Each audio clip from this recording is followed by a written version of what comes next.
Hello guys, my name is Khalid Payne. I'm a laser cutter operator. I've been with the company 2 years. I first started out in the same department, but as a helper, and I progressed my way up to become the operator. The laser cutting department is where the magic starts. In order to keep our customers happy, in order to make our customers happy, we have to take pride in what we do. And that starts with the truck rolling in. There are 7 steps to verifying what we're receiving on the truck. The width, the length, the thickness, the grade, the heat number, and what the PO number is. In order to keep the flow of our shop, we actually have 2 laser cutting machines. One, like the one behind me, is mainly meant for standard size plates. The machine in the back is meant for special projects which could possibly require custom shapes, beveling, etching, and a variety of more.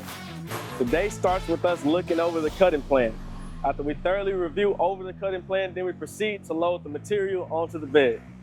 Once the material is loaded up, then we go through one more check to make sure everything that the plate says is actually what we're running, which is the grade, the width, the thickness, the length, and the heat number.